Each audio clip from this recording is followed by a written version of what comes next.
আল্লাহর ফেরেশতা আজরাইল আলাইহিস সালাম তিনি জানা দিলেন আমার আল্লাহকে, ও দয়ার মালিক, জীবনে আমি তো অনেক মানুষের জান কবজ করলাম, অনেক পশু পাখির জান আমি আজরাইল কবজ করেছি। আল্লাহ পাক রব্বুল আলামিন আজরাইলকে বললেন, ও আজরাইল, এতগুলি পশু পাখির জান তুমি কবজ করেছো, এতগুলি মানুষের জান তুমি কবজ করেছো, তোমার জীবনে কি এমন কোনো ঘটনা আছে নাকি? এমন কোনো ঘটনা আছে নাকি আজরাইল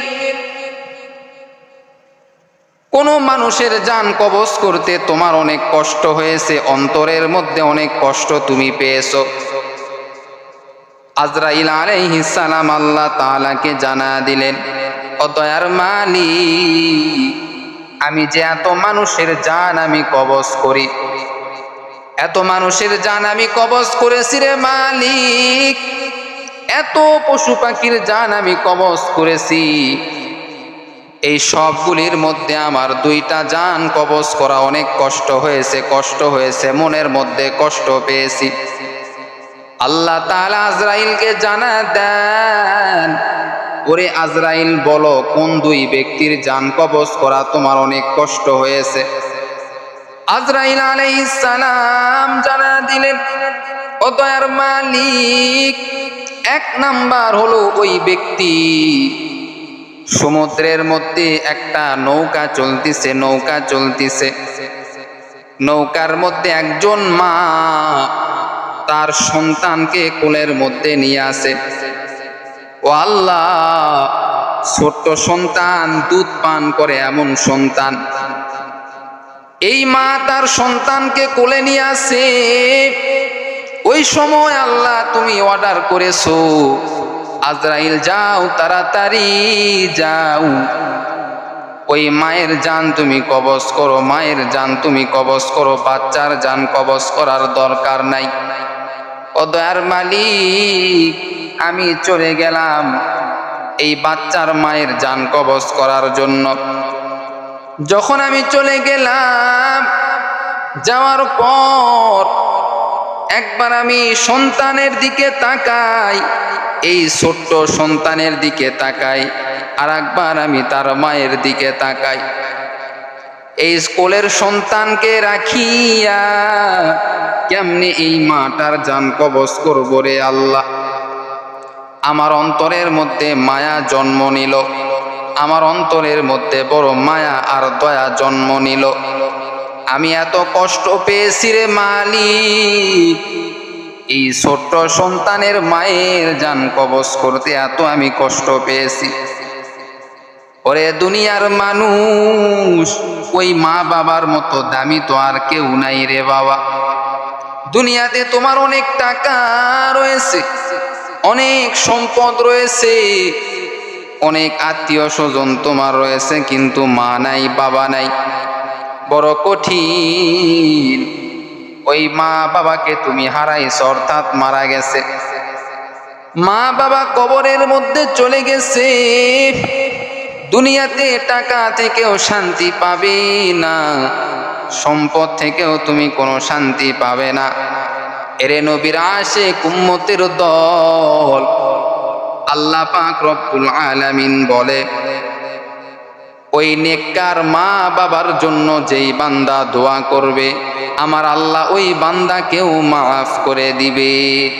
আল্লাহ তাআলা দোয়াও শিখায়া দিলেন, রব্বির হামহুমা কামা রব্বায়ানি সগীরা। ওরে সন্তান, তোমার মা মারা গেছে, মায়ের জন্য তুমি দোয়া করো, বাবা মারা গেছে, বাবার জন্য দোয়া করো। আজকে মা বাবার জন্য আমরা দোয়া করতে চাই না, অথচ মা বাবা এত টাকা পয়সা তোমার আমার জন্য রেখে গেল, এত ধন সম্পদ তোমার জন্য রেখে গেল, কিন্তু তুমি বান্দা একবারও তুমি মায়ের জন্য দোয়া করলা না, বাবার জন্য তুমি দোয়া করলা না।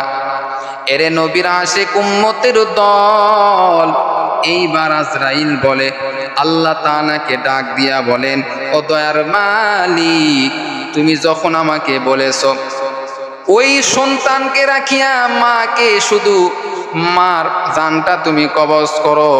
ওই সন্তানের দিকে তাকাইয়া আমার বড় মায়া লেগেছে। ও আল্লাহ, আমি এই সন্তানের মায়ের জান আমি কবজ করলাম। যেহেতু তোমার অর্ডার, আল্লাহর হুকুম আমাকে মানতে হবে। আল্লাহর হুকুম মানার মধ্যেই রয়েছে বান্দার জন্য মঙ্গল। আল্লাহর হুকুম তো আমাকে মানতে হবে। এইবার আমি তার মায়ের জান কবজ করলাম। করার পর এই ছোট্ট শিশু সন্তানকে আমি নৌকার উপরে রাখিয়া আমি চলে আসলাম। এই হলো 1 নাম্বার, জান কবজ করা। এই ছোট্ট বাচ্চার মায়ের জান কবজ করতে আমার কষ্ট হয়েছে। 2 নাম্বার ওই ব্যক্তির জান কবজ করতে আমার অনেক কষ্ট হয়েছে। সেই ব্যক্তিটা হলো সাদ্দাত। কে সেই সাদ্দাত? যেই সাদ্দাত আল্লাহর সঙ্গে চ্যালেঞ্জ করিয়া আল্লাহর জান্নাতে সে যাবে না, দুনিয়াতেই সে একটা জান্নাত তৈরি করলো। নাউজুবিল্লাহ। দুনিয়াতে সে একটা জান্নাত তৈরি করলো, অর্থাৎ তার মন গড়া জান্নাত। সেখানে এমন এমন কাজকর্ম শুরু করে দিল। ওখানে মদের আড্ডাখানা হয়, ওখানে এরকম ভাবে নারীরা নাচানাচি করে, গান বাজনা করে। সাদ্দাতের জান্নাতে সর্বদা গুনাহ হয়। সাদ্দাতের জান্নাতে শুধু গুনাহ আর গুনাহ, গুনাহ আর গুনাহ। এইবার সাদ্দাত এত সুন্দর করে জান্নাত বানাইলো দুনিয়ার বুকে। এরে নবীর উম্মতের দল, সাদ্দাত এখন জান্নাত বানানোর পর জান্নাতের মধ্যে ঢুকবে। ওই সময় আমার আল্লাহ আজরাইলকে বললেন, আজরাইল যাও, তাড়াতাড়ি যাও, ওই সাদ্দাত যেন জান্নাতের মধ্যে ঢুকতে না পারে। ঢোকার আগেই তুমি তার জান কবজ করে আমার কাছে নিয়ে আসো। ও আল্লাহ, সাদ্দাতের জান কবজ করতেও আমার অনেক কষ্ট হয়েছে, মনের মধ্যে কষ্ট লেগেছে। কারণ এত বড় জান্নাত বানাইলো, এত টাকা পয়সা খরচ করিয়া স্বর্ণ গহনা খরচ করিয়া জান্নাত বানাইলো, শুধুমাত্র ঢুকবি, এই ঢোকার সময় তুমি তাকে দিলা না। এজন্য আমার বড় খারাপ লাগলো, আফসোস লাগলো। আল্লাহ তাআলা বলেন, এরে আজরাইল, ওই সাদ্দাত আমার সঙ্গে চ্যালেঞ্জ করেছে, এজন্য আমি আল্লাহ সাদ্দাতের ওই জান্নাতে ঢোকা আমি আল্লাহ কবুল করলাম না। এরে আজরাইল, তুমি তো সব উপরের খবর জানো, কিন্তু ভিতরের খবর তুমি কিন্তু জানো না রে আজরাইল। ভিতরের খবর একমাত্র জানেন হলেন আমার আল্লাহ। আজরাইলকে ডাক দিয়া বলেন, আল্লাহ, ওরে আজরাইল, তাহলে তুমি শোনো, যেই বাচ্চার মার জান তুমি কবজ করেছো, ওই বাচ্চাকে তুমি যে নৌকাতে রেখেছো, ওই বাচ্চাকে তুমি কি জানো? ওই বাচ্চাই হলো সাদ্দাত। ওই বাচ্চাটাই বড় হয়ে সাদ্দাত হয়েছে। এরে আজরাইল, তুমি তো উপরের খবর জানো, কিন্তু ভিতরের খবর জানো না। ওরে বান্দা, আল্লাহর কাছে এবার আজরাইল বলে, আল্লাহ, আমি তো আপনার কথার জবাব দিয়েছি। আল্লাহ পাক রব্বুল আলামিন যা যা বলেছেন, আজরাইল এইবার সঠিকভাবে উত্তর দিলেন। 2 জন ব্যক্তির জান কবজ করতে কষ্ট হয়েছে। 1 নাম্বার হলো ওই ছোট্ট সন্তানের মা, অর্থাৎ সাদ্দাতের মার জান কবজ করতে, এবং 2 নাম্বার হলো ওই সাদ্দাতের জান কবজ করতে বড় কষ্ট হয়েছে। আল্লাহ পাক রব্বুল আলামিন আলিমুল গায়ব। আল্লাহ পাক রব্বুল আলামিন বলেন, ওরে বান্দা, ওই সাদ্দাত জান্নাতে ঢুকতে পারলো না, সে মারা গেল। নিজে তৈরি করা জান্নাতেও ঢুকতে পারলো না। তুমি কি মরবা না? তুমি কি মরবা না?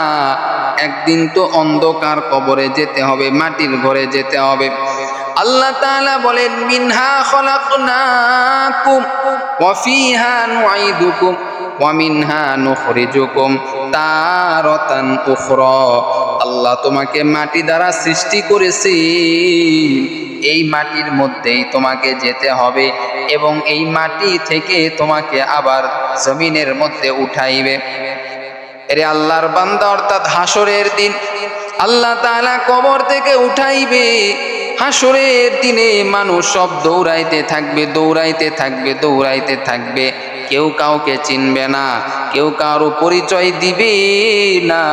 সবাই শুধু নাফসি নাফসি নাফসি বলিয়া মুখের মধ্যে জবানে উচ্চারণ করবে আর দৌড়াইবে।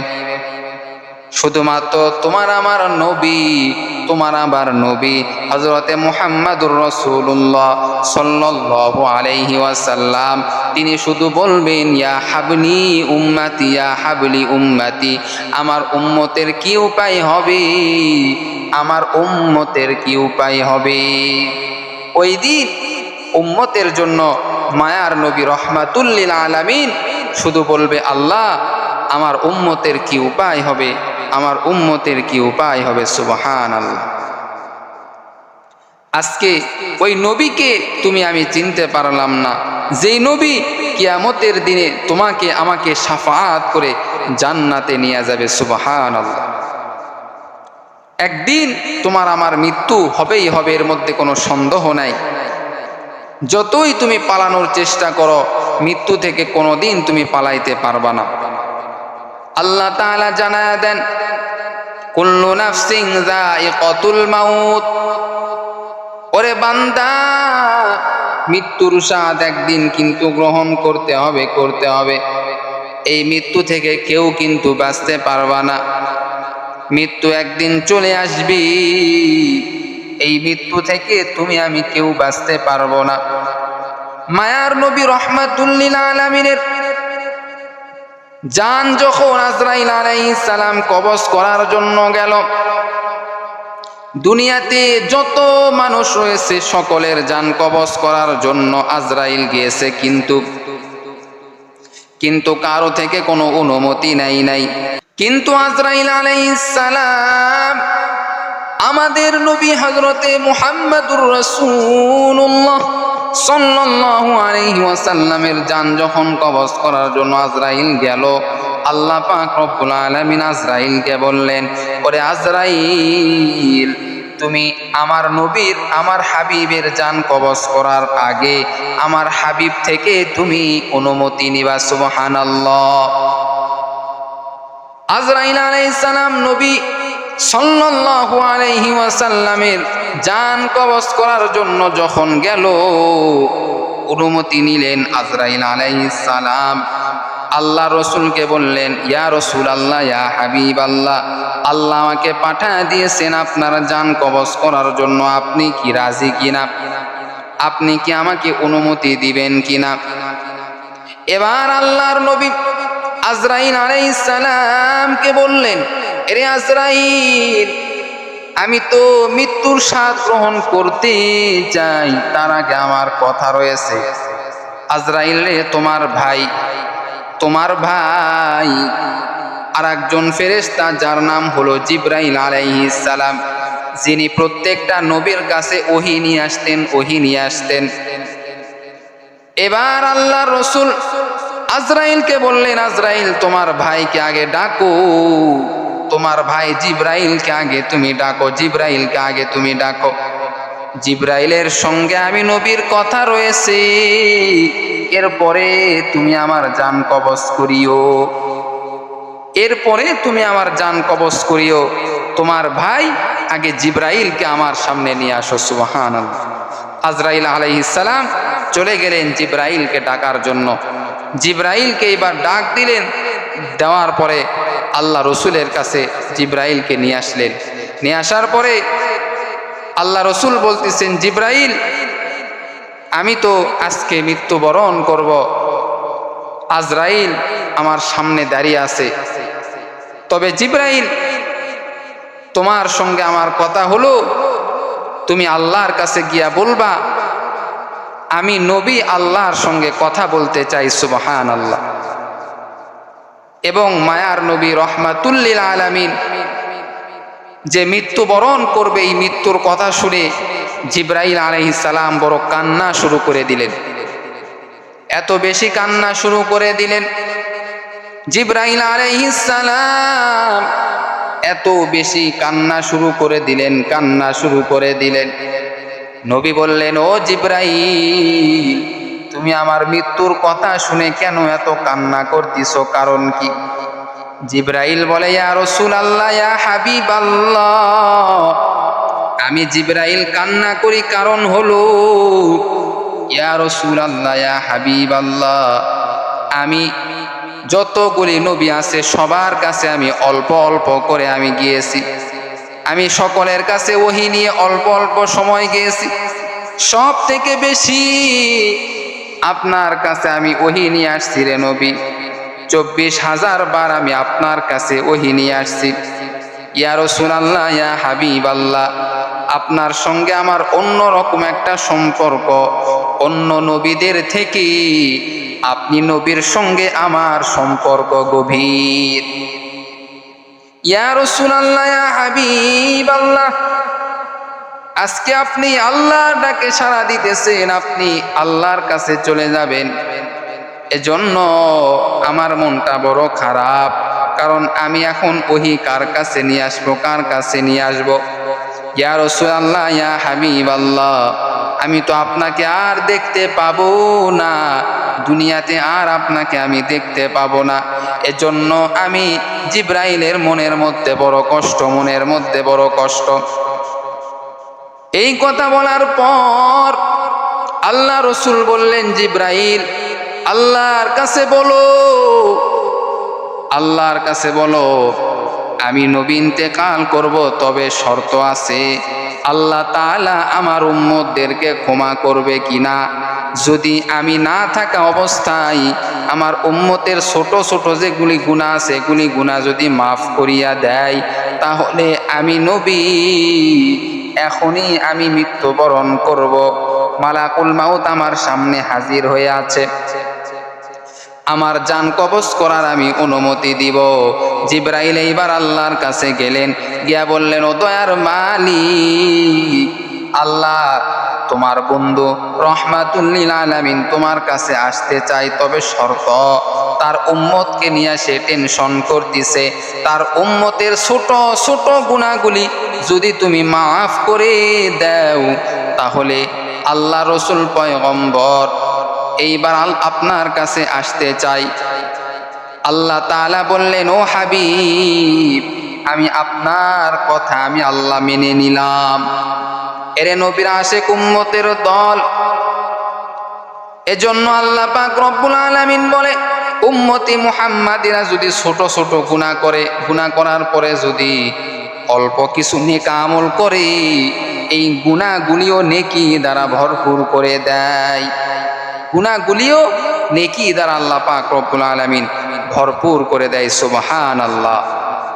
আল্লাহ রসুল পয়গম্বর সাল্লাল্লাহু আলাইহি ওয়াসাল্লাম তিনি বলেন, উম্মতকে নিয়ে মৃত্যুর আগেও ফিকির করেছেন, টেনশন করেছেন। সুবহানাল্লাহ। এরপরে উম্মতের জন্য আল্লাহ যখন বলে দিল যে তার ছোট ছোট গুনাহ উম্মতের, এই গুনাহগুলি আল্লাহ অটোমেটিক মাফ করে দিবে। সুবহানাল্লাহ।